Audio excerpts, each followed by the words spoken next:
Welcome to another episode of Market Overdrive. I am your host, residential real estate broker. My name is Karla, and it's a pleasure to hang out with you today, Thursday. It's a little cold, but everybody's really getting excited about the holidays, that spooky, spooky day that's coming up. And speaking about spooky. Oh, God, I'm not that spooky. Look at me. It's actually a mean intro. You're not spooky, but I hear you're going to have the winter costume. I think I will tomorrow night. You'll have to tune in and see. Or maybe I already said this was the day that I would say what I'm going to be. Maybe it'll be at the end of the show. So I know this is a real estate-centric show, but we're super excited about this Halloween party. And Joel, seriously, and his beautiful wife are going to win this competition because I hear their costume is amazing.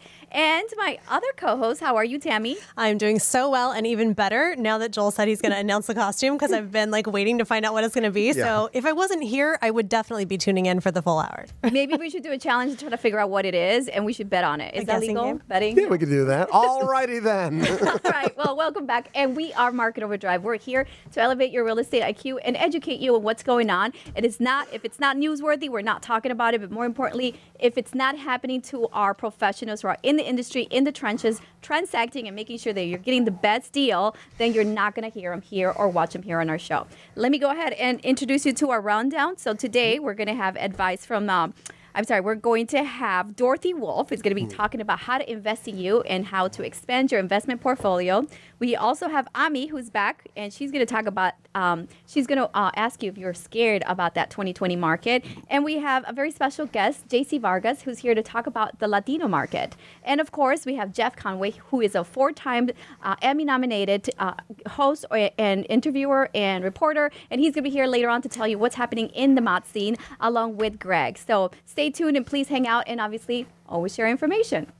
Well, we're live in the trenches. So as a mortgage professional that's been on the show for the entire season, we always share something that maybe will help somebody that's watching or listening. So the focus here today, when we talk about having our guests, it's about investing in yourself.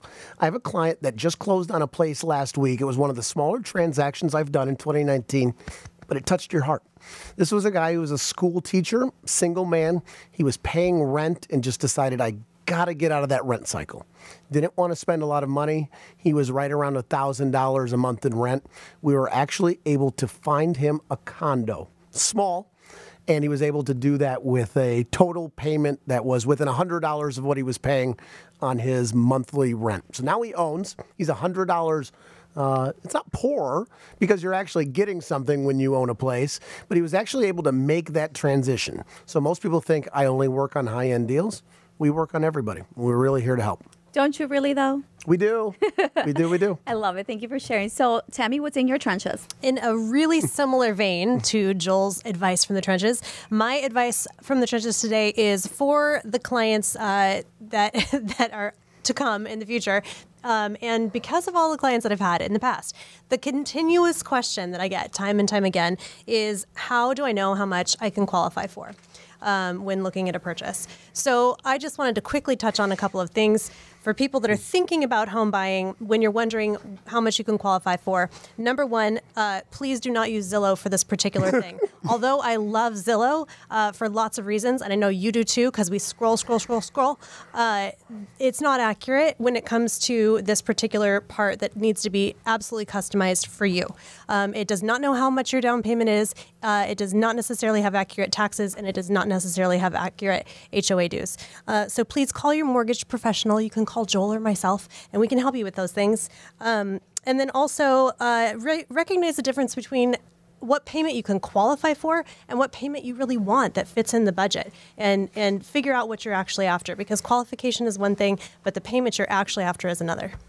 Love it. Great stuff. Thank you. And without further ado, why don't we go ahead and introduce the real superstar in the studio today. Before we introduce, remember, if you like the content that you're getting here, you can like us on Facebook, you can follow us on Instagram, and you can subscribe to our YouTube channel.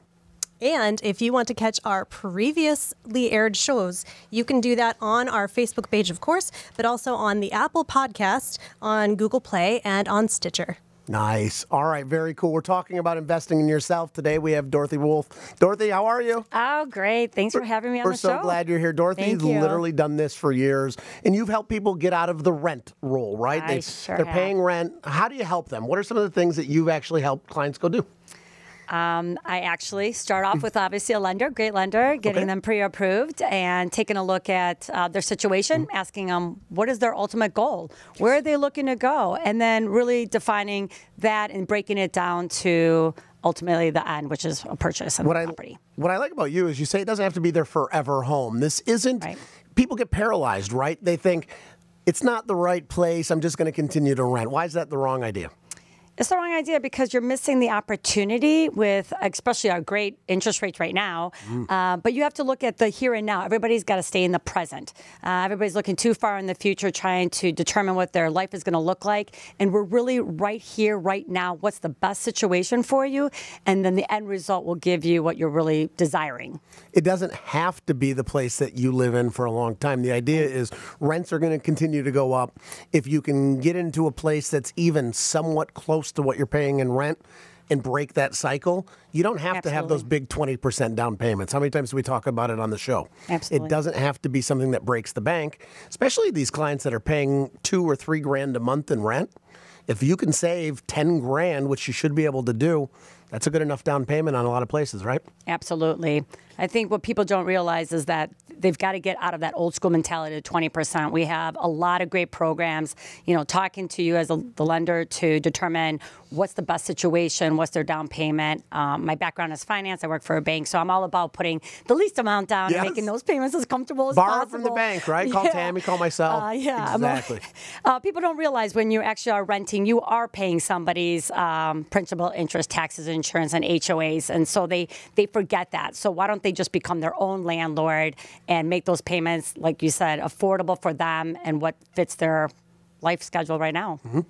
Dorothy, let me get a collaborative, opinion on this topic. So what happens when a buyer, just someone who's used to renting a property is looking into that luxury rental market, maybe 3 bedrooms, 2 bathrooms, and they're looking at 2,000 plus square footage, right? And maybe one of these rental buildings, because there's so many of them, they're luxury rentals and they have the full amenity, the pool, the gym, the workout room, not the workout room, but the entertaining room, like theater and all that jazz.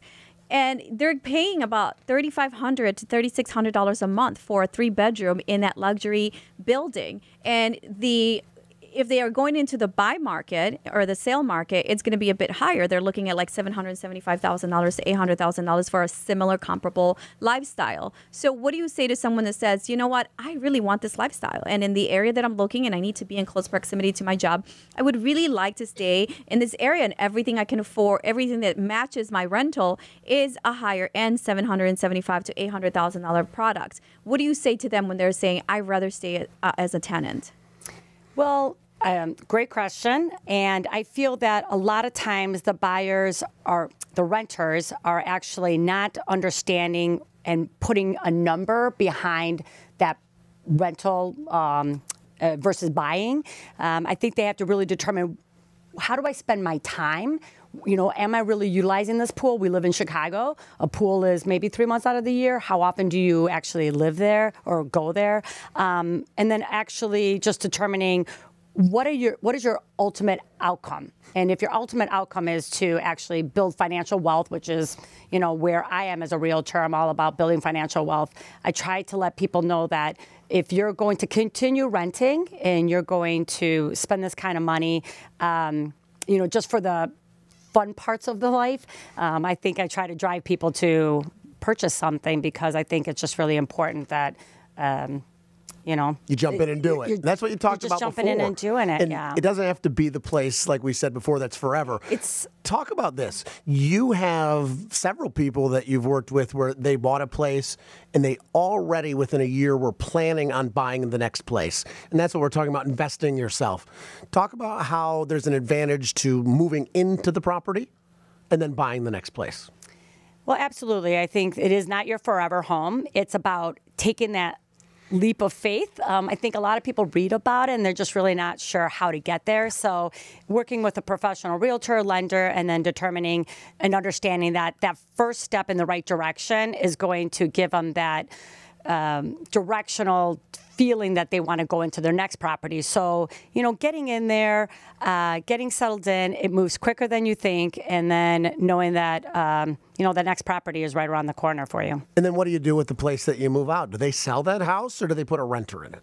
They actually put renters in it. Good. So Talk about that. yeah. This is the whole plan, investing in yourself. It's not about buying investment properties. It's starting as a primary residence and building your portfolio. Absolutely. So, and just to capitalize on it, I will say I'm a realtor, but I'm also a client. So I own my own investment properties. I'm all about building wealth and strategizing and helping that person stay where they're located, keeping that value growing in their property, keeping that equity going, and then how to get that renter in their place, and then how to strategize their next property and what it's going to look like, and then getting their second property under their belt. Tammy, you see this a lot. Somebody buys a place as a primary residence. How long do they have to live in it before they can go buy another place? You need to live in your owner-occupied purchased property for 12 months. You need to have an intent. It's a signed intent to occupy for the first 12 months, and typically that comes along with a move-in within 30 days clause. Yeah. I thought that was 7 months. It's 12 months? They want you to sign at closing that you plan to live there. Now, people change. Are you serious? So it's 12, so it's a year. You have to stay in there. The intent to What occupy is a 7 months? A 7-month lease? That's like a Halloween. I don't know what 7 months is. What is that? No, I'm saying like when you buy as an owner occupant, in order for you to use that first, that owner FHA per se product, and somebody buys it to owner occupy and they qualify for that first time buyer down payment program, how long do you have to occupy until you say, I want to buy something? Yeah, the expectation is 12 months. 12 months. And the intent to occupy is with Okay. That's spooky. Speaking of Halloween show, 7 months. See, we're learning here right on the air, but that's what it is. The lenders know 12 months, but something could change. Right. I've had folks that have moved into a property and they don't like the upstairs neighbor. Yep. We put it right back on the market. Absolutely. And they've bought something else. Absolutely. We've Yeah. done that in a short amount of time because there is always a situation that could change, which is why you have to stay in the present moment when making decisions, because anything at any time can change your direction. Beautiful. So let's talk about one more thing. We're talking about investing in yourselves, and we've covered how you can buy a place, stop paying rent, and then move on to another place. But Dorothy, you do a lot of stuff with people that are buying multifamily properties. Yes. And they're doing that purely to get rental income. Absolutely. Talk to us a little bit about something that you've seen recently in that situation. So I have a client that actually they sold their townhouse. It was an FHA townhouse that they purchased.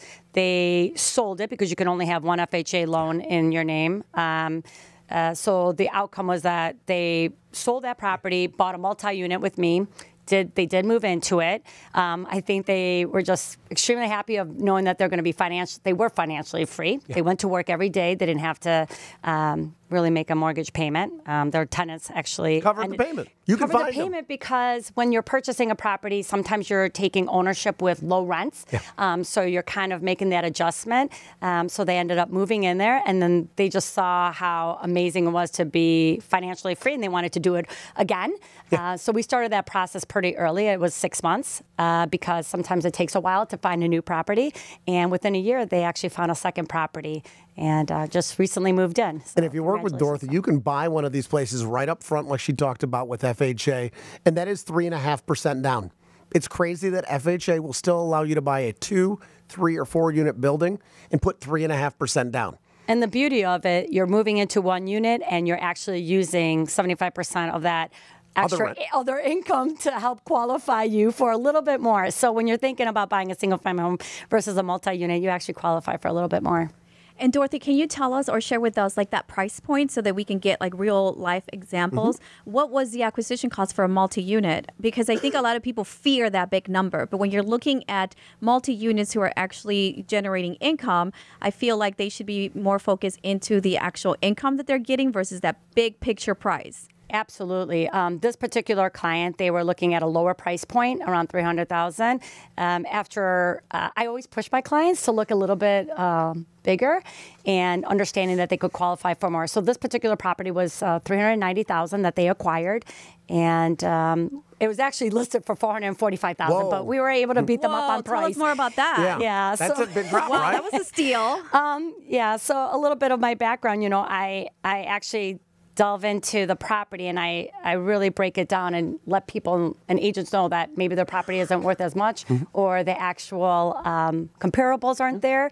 And my client actually acquired it because we really did our homework. And so my job is to make sure I do my homework and I let the agent know. Sometimes the listing agent doesn't know what their value truly is. Wow. Did she just call people out? Some people actually don't know how much their property is worth. The listing agents know nothing. There you go. I love it. You're so kind when you say it that way. Yes. She plays nice. You know nothing. Listen, where did you get this number? Can you email me your comps? Yes. Dorothy, I want to know. I just want you to share with our audience, like, who are you? Like, where can they find you? And how long have you been doing this?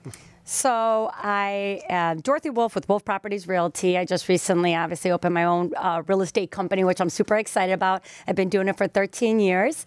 And they can find me at Dorothy Wulf on Instagram. So also wolfproperties.com. You can email me at team@wolfproperties.com.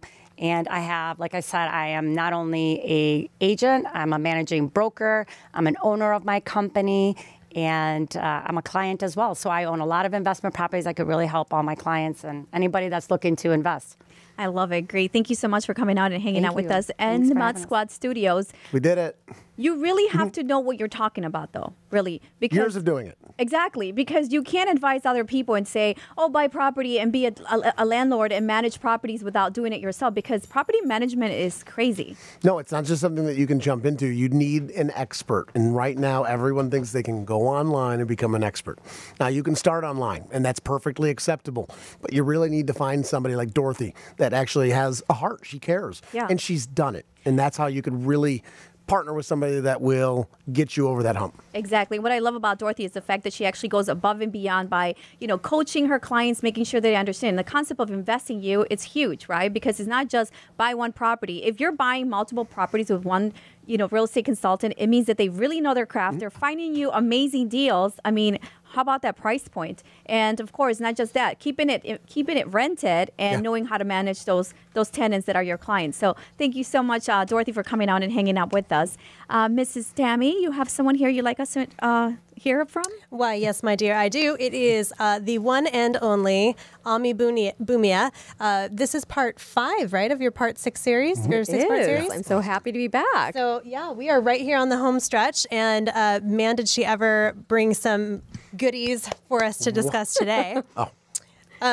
We are, can I just say the topic? Sure. We are talking about, are you scared of a downturn in 2020?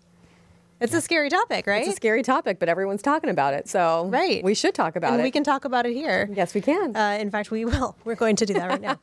So let me just start by asking you, Ami, why do you think that it is that people are afraid of what might happen in 2020? We're hitting that fourth quadrant of going from a hyper supply market into a recession, or so-called recession, depending on if you lived through the last one. And by history standards, that was probably the worst one we've seen in decades. I don't believe that that's the way it's going to go down this time. I mean, it's definitely not going to be hitting the housing market the way it did the last time. So understanding the fears, most of us lived through it. Some people had to deal with their REOs, short sales, foreclosures. I mean, that conversation was going on for a few years post 2008. But recovery happened. I mean, we saw it. We lived through it. And I think that there's hope because we have gone through it before. And there are various strategies you can use to prepare yourself for each phase of the economic cycle. Yeah, well, I tend to think that there's hope also because I was part of it. I went through it the last time around and saw my home value completely plummet before it spiked again, and now it's back where I like it a lot. But let's, before we talk about the hope and the good stuff, because I do want to get there, can we first dive into like the elephant in the room about what is scary about this to people? And I want to ask also Joel and Karla to chime in on this too. What do you guys feel that people are thinking is like their worst case scenario? What is everybody like bracing for? It's the uncertainty. I think it's mostly just the unknown. Like everybody, obviously, fourth quarter has always been slow in the real estate business. It's just year-ago trends. That's what happens in fourth quarter. It slows down January and February. Then February, it's back alive. But we're still getting sales. It's just a matter of people getting out there. And buyers who are buying, I mean, my buyers, I submitted an offer today and they asked me for highest and best because they have multiple offers. So it just depends which pockets, right? It's all about the inventory type. Multi-unit is still sick. Condos is a little sluggish, but it always is in fourth quarter. And single families for sure is very sluggish, but but it just depends on what people are looking for. For next year, seriously, I always tell my clients, and I'm the best at like doing after repair values for flips because they're now coming. I have a client who just brought one on. And I said to him, I don't know what to tell you. Here's the time of market that we're expected based on historical trends for this area. But the uncertainty in the mood or in the air, it's very unknown. We don't know where it's coming from because interest rates are low.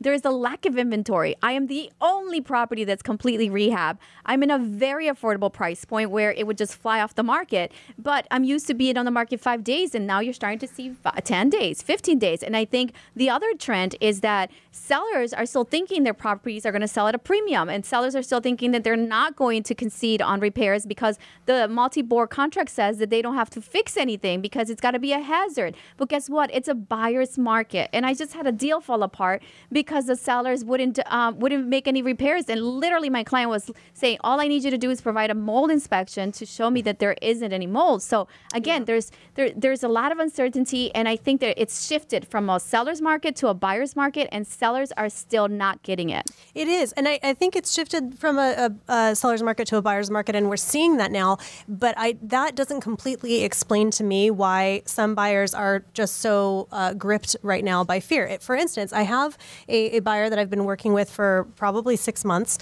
who just recently said that he spoke with his financial advisor, and his financial advisor doesn't believe that he should put any money whatsoever in the next 2 years into real estate. Wow. And I was pretty shocked at that because I work with a lot of top-notch financial advisors who are not saying that to their clients currently. But this is somebody who's extremely stably employed, has a lot of disposable income, it makes sense to stop renting and purchase a home. And I, showed the longevity of things. He still was just like, I just can't do it. He literally gripped by fear. Joel, are you seeing this from clients? Well, let's not forget, guys, I don't believe that's what's happening, but you have to remember that in 2007, 8, and 9, people literally got wiped out. They literally lost hundreds of thousands of dollars, and that's not that long ago, okay? However, here's what's going on. You see this almost every fourth quarter. People are afraid of what's going to happen next year. The year before, it was taxes in Chicago were going up. The year before that, there was something. But let's just put it into real numbers in 1 minute. You have clients like that are maybe paying $3,000 a month in rent. Over the next 3 years, they're going to spend over $100,000. Just do the math. If they went out and bought a $400,000 place, if it goes down 5 or 10%, it didn't go down $100,000. Right. Okay? Right. That's it. In a nutshell, I've been doing it since 2003. That's the math on it. You aren't going to see the major drop. We haven't been lending to everybody, every cab driver and every stated income person. Nothing against you cab drivers. But years ago, I used to hand my business card out to everybody, and the cab driver said, I also do mortgages. So there's a lot more stability here. We may see some ebbs and flows, but those numbers pretty much tell the story. It's such a really good point, Joel. And I think that all of us in here right now in this room have been in the market. We were in the market during the downturn and saw what that was, experienced it, and it feels different this time, I think, right? Ami, you were sharing an article with me earlier called The 4 Phases of the Real Estate Cycle. And it was a really cool article. So walk us through what that's about. Well, the 4 phases are recovery, expansion, hypersupply, and recession. And when you look at it in a graph, it looks like a wave. So when you think about it this way, and in a few shows ago, we talked about preparing for every phase of your investment strategy or your home purchase. And it's very important to be prepared for all stages. So you can do these long-term holds. I always say, if it's not going to matter in 2 years, we're going to get through the bumps. And that's really ultimately what Joel was saying. It's like, why would you throw away $100,000 when you can actually have an appreciating asset? It may not be worth that today, but it might be worth that 2 years, 4, 5 years from now. I mean, you're not flipping your home right away. So the four stages really talk about how to prepare yourself for your investment strategy in that time. there's lots of things that happen. There's oversupply, and then we hit a place where we're in recession, where we're kind of going from this peak and hitting into pre-recessionary stages. But recessions they're 2 quarters of inflation, right? Like that's basically what that is. So you can live through anything for 2 quarters, right? Just prepare yourself well, arm yourself with the resources, talk to Tammy, talk to Joel, talk to Karla or I, and we can help you get through those phases. So how is this different for somebody who is not yet a homeowner versus somebody who already has purchased their home? Well, there's opportunity in the market right now, just like Karla said. Like there are definitely great deals on condos right now, single family homes. There was just an article in Cranes about how Lakeview's market is softening. I mean, when you take advantage of those opportunities, you can definitely get a fantastic deal. And when you look at those numbers, it helps you build for the future. So there's a difference, I'm hearing, there's a difference between a total market crash and a softening market when it comes to opportunity. Absolutely. Yeah, but it's always fourth quarter that softens. Yeah. So I don't understand why people are so shocked and they're throwing words like recession and this adjustment. And there's a lack of inventory still. There's not a lot of options. I mean, buyers are staying on the market longer, not because because they're getting outbid, because they don't have inventory. There's no product. And so when you're competing with that rental market and that rental market is providing you that lifestyle, people are just going to do what they're comfortable with or what they've been used to doing. But the fear is in the unknown. And I think that the buyer market it's not buying is that young market or the first time buyer market. We need to educate them and we need to get them excited because the repeat buyers are still purchasing. The investors who understand real estate are still buying and they understand the opportunity that's happening now. And there's opportunity zone incentives. There's interest rate incentives. There's so many incentives. But I just feel like the young person who's never bought before, who's comfortable in their rental space, are not making that move. And I would love to know why. Well, I think I just had a buyer. We finally just went under contract after 3 contracts submitted. And the conversation he kept bringing up was, I think interest rates are going to come down again. I'm like, okay, well, you can always refinance in the future if that's what you think is going to happen. I mean, it's not like you're not locked in forever. Like this is a fluid space, right? If you need to make adjustments, you certainly can. The election always brings up some sort of, red flag to everybody. What's going to happen? What's going to happen? We don't know. This is life. We don't know what's going to happen. It's our job to be prepared for the waves that come along.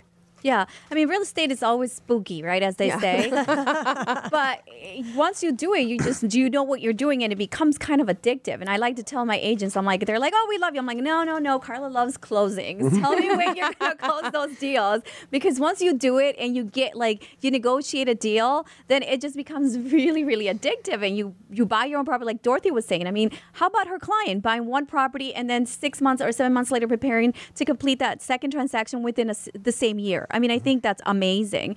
But I know that we're talking about what's spooky about 2020. Let's talk about what's spooky in 2019. I mean, what's happening now with these, again, having to sell properties twice or 3 times because we cannot come to an agreement. After, finding a property, there's a lack of inventory. You find the one, and then you can come to an agreement. What's going on with this disconnect between buyers and sellers? What are you seeing out there, Ami? It's just, it's confidence in the market. I had the strangest thing happen 2 weeks ago.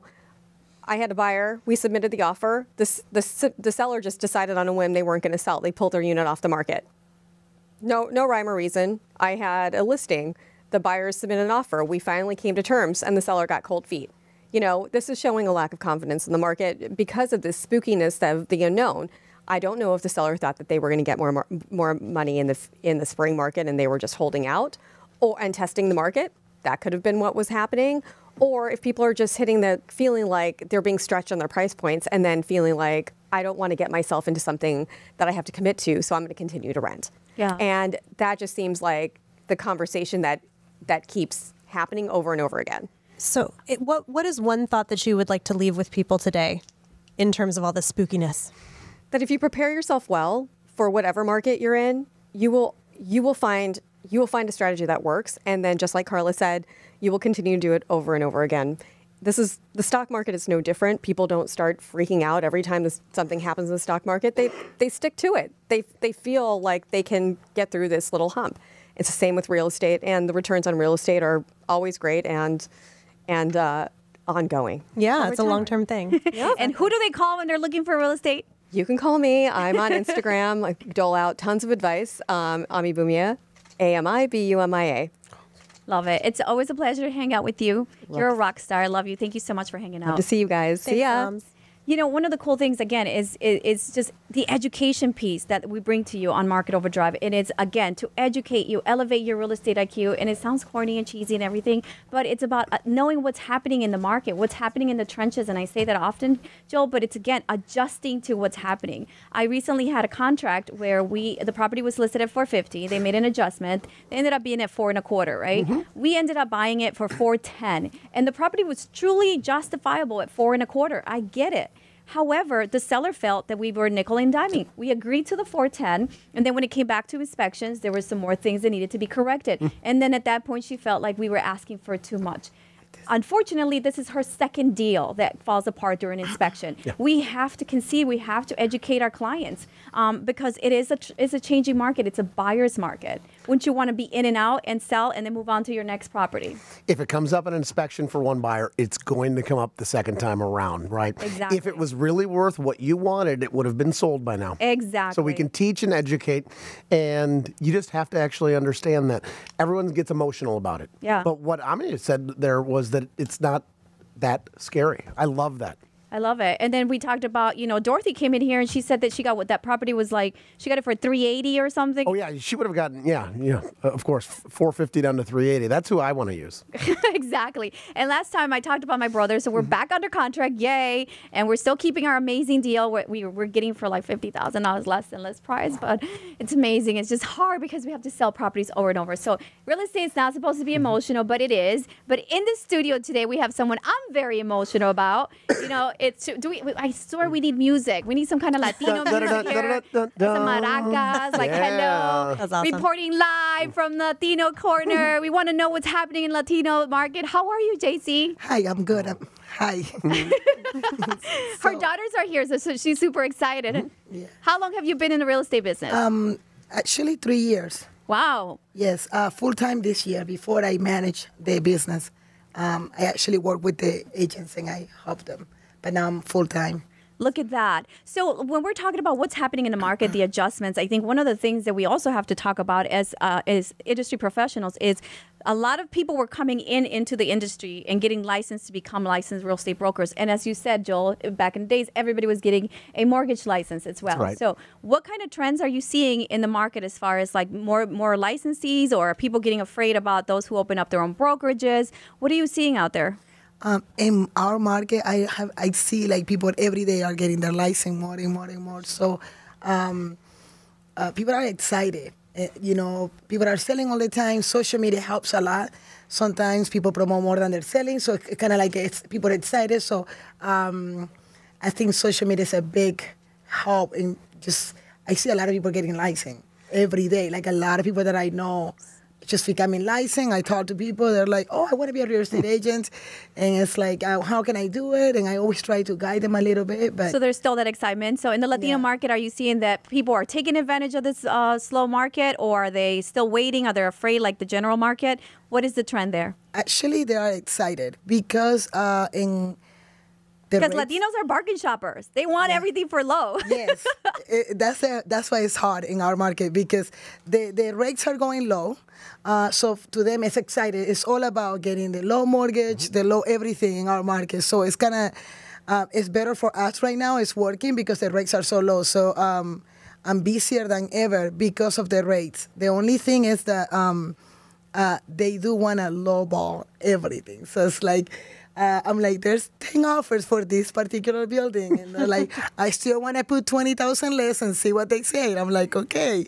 So it's a little Are you tough. saying our Latino market is a little bit more emotional when it comes to that? It's a little bit more about, well, I prayed today and, St. Joseph told me that I feel that this is the one and I think we should offer this price versus like, here's the stats, here's the data. Yes. How does the Latino consumer transact? It doesn't work that well. They don't listen to the data. They listen to the, I don't know how to say it in English, but they're like, my comadre said, this is how it works. I know. Translate for me. I want to know. So, la Is that like your comadre. heart? So I went to the beauty shop and the hairstylist told me, or my friend told me, my scoop. comadre is my Yes. kid's godmother. Yeah, the kid's godmother. So, so we're not experts. yeah, so you have to like be aggressive and be like, I really want to help you. Look at the market. There's only like multi-units. There's only 3 in the market. Yes. They have renters already.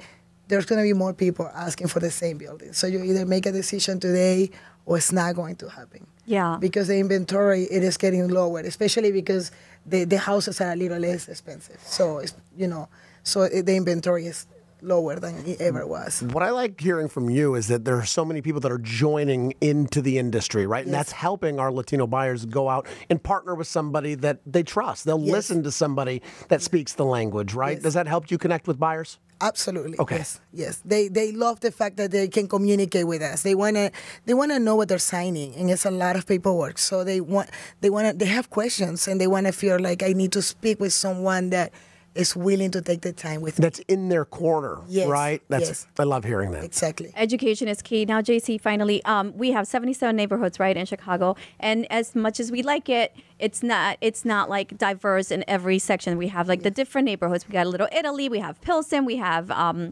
what do you have? So Pilsen. There's and 75 more. Keep going. Yeah, whatever. We've got 2. Come on. There's a But contest. because you're here to speak about the Hispanic or Latino community, can you tell us what's going on in these neighborhoods? What kind of deals can we expect to find there? It's still really good. It's amazing how people can actually buy a building and live there for free. Yeah. That's how it's amazing. Like the mortgage for a multi-unit, it's about, it's really inexpensive. So they have 2 tenants and themselves they can live for free. So it's that's selling a lot. And it's really good. It's helping us, for sure. People are buying more multi-units now than anything else because they're looking at it as an investment more than anything. So I guess that investing you concept, right, is transcending all communities. It's not just the general market, but it's also the Latino market where people just want to buy property that's going to subsidize the mortgage cost. So thank you so much for hanging out with us and coming out. And kudos to your daughters for coming out to support Mom. Yes. It's lovely to see. Are you a Chicago public school parent or? No, we live Western Spring. Okay, you're in Western Spring, so the suburbs. But yes, I'm like, So you she's got guys her got kids school in tomorrow here. then, No yeah. school tomorrow. Everybody's in the trenches when it comes to moms who are realtors. I know I am like cooking 3 times a day, and as I'm cooking, I'm like, wait, didn't I just feed you? I was telling this to Will earlier. I'm like, Will, I'm sorry I didn't send you that document, but I'm sorry. I feel like I've been cooking all week. Like, send them to school, please, Mayor. Let the doors open. I guess they can go to school, right? It's just not to educate them.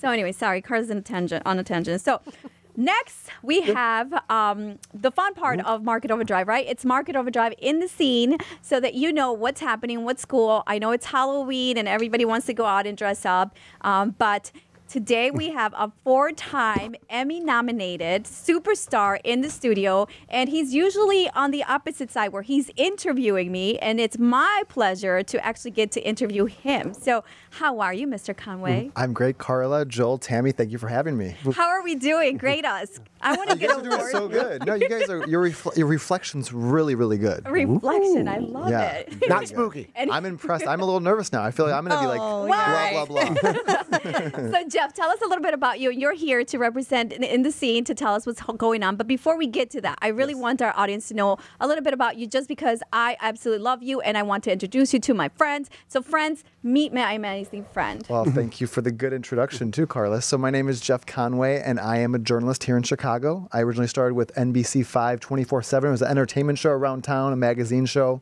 I moved on to Comcast from there. Got nominated for a few TV host Emmys, which was really great here in Chicago, which I'm really proud of, for both producing, writing, and being on camera. And now I work with Chicago Scene. I'm their director of multimedia. I'm the fashion and entertainment editor for Candid Magazine in London.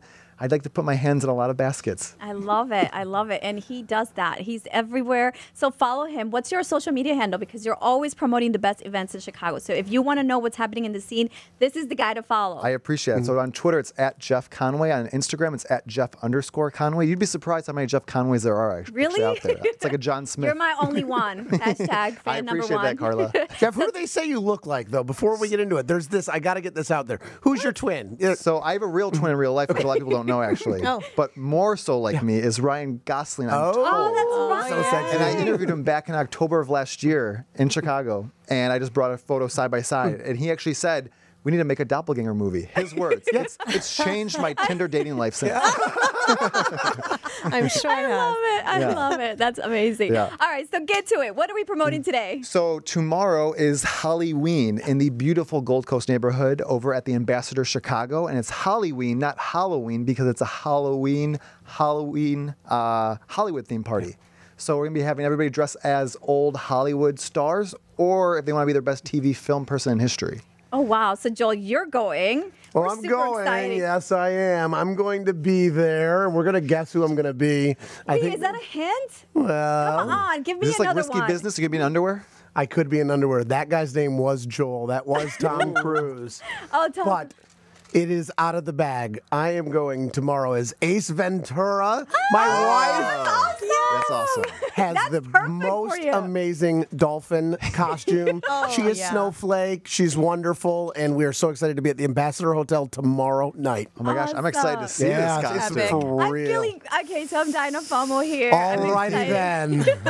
then. Your wife is always dressed like she's going to some Hollywood event. So She's a dolphin true. tomorrow. You It's guys going are to gonna- be amazing. red carpet it up for Miss Christie, you know? Yep, and it's going to be, if you want tickets, Halloween 2019 at eventbrite.com. You can get tickets at the door, 8 p.m. to 2 a.m. It's going to be a really fun time. And I have to ask, do we have a Mod Squad promo? Discounts? Are they all sold out? They're not all sold out. Okay. So let's bring it on. We have a few more tickets, but we really hope to have everybody there in Did he Chicago. know my question? There's no discount because this is going to be. do I? No, there is a discount. I know a promo code, but I don't want to get in trouble if I'm giving the wrong one.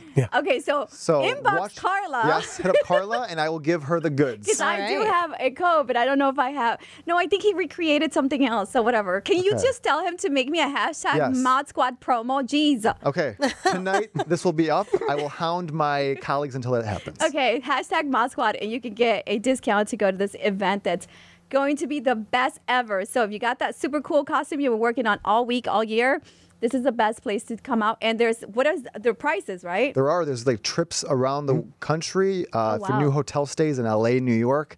You guys want to come with your A game, and I think Pet Detective's going to have a run for its money there. Well, guys, this is another thing that he's bearing. There's actually a red carpet. It's a really great event, and there's over $4,000 of prizes that are going out. It's going to be great. Wow, look at absolutely you crazy. go, Joel. You got the whole scoop. He's ready to go. I It's going to be appreciate that, Joel. the Yes. premier Halloween costume event, Yeah. right? So Yeah. just be there. Yeah. Super excited. We Well, hope to thank see you you, guys there. love. Oh my gosh, this Thank is you. amazing to have Thank you you, in the Market studio. Overdrive. We appreciate you guys. We appreciate you. So stay loved. And Mr. Joel, next on the Mod Squad and Market Overdrive in the scene, we also have our bestie, Mr. Greg, who is also going to come and talk about what else they're putting together. And I know Tony P and Sonny Biggie, our good best friend, my best friend, Sonny Bunny, as I call him. I can't speak today. Hosted an event at Gibson's Italia. So hello. We're going to have to bring Greg on the show because he keeps bugging me about why he's like Mr. Gibson's Italia. We go to all his events and yet he never gets to come in. So I hear you guys had some chatting and maybe we'll have you here, Greg. But tell us a little bit about your event this last Tuesday. Oh my gosh, it was absolutely amazing. Gibson's Italia is second to none. Beautiful venue, great hospitality. We had a wonderful turnout. The place was packed. And yeah, we raised a lot of funds for the CPS students and their scholarships. I love it. So we're very excited about that and giving back to the students. And that was through Boy in a Dream, correct? That was through a Boy and His Dream Foundation, yes. And if someone missed the event and they like to still donate and be a part of this, how can they get involved? Yes, please do. Follow us on A Boy and His Dream Foundation on Facebook. And yes, there's always opportunities to get involved, to participate in the event. So we're always looking for volunteers. And then obviously any donation is greatly appreciated. I love it. I mean, Sonny Biggie is doing a lot of great things, but this whole thing with, getting scholarships for students and then food, I know that he does. You can actually sponsor a child for like $1,000 a year, and then he'll teach him how to eat and with nutrition and fitness, correct? Absolutely, all the above. And then, there's also the mission trip that they take to Africa where Sonny is from, and building playgrounds and things of that nature. So I challenge you. Come on, even if you're in the industry, realtors and brokers, you guys had an amazing year. So why don't we go ahead and give back? And fourth quarter is all about the festivities, right? It's Thanksgiving. So let's give thanks to those who are out there helping others. And if you're looking for an organization, you want to get involved, please reach out to Greg and also to Sunny. We can have their information tagged, but inbox me and I'll share the information as well. So great, yeah. And we have a few events coming up in November that we're very excited about. Yeah. Absolutely. So we have the Tech CXO event, which is a panel discussion about marketing communications in the 21st century. That'll be November 5th at Carnival. In addition to that, we have the Tony P Signature event. That's going to be at Soundbar. We're real excited about that. New venue, new environment. And then, Greg, tell me a little bit about Soundbar and that venue. So it does have walls where they're going to be projecting video, or how does that work? Yeah, it's gonna be pretty insane, actually. So what's nice is business professionals have an opportunity to go and experience different venues, and that they may not normally get to go to. So that's what we're trying to do, is bring that ambiance and that environment to the business crowd here in Chicago, and open it up on like a Tuesday night. Okay, cool. Because I'm really intrigued by that, just for a future, event. Absolutely. And then, of course, we have the Green and Shy event coming up on November 19th at Bounce Sporting Club, which we're really excited about.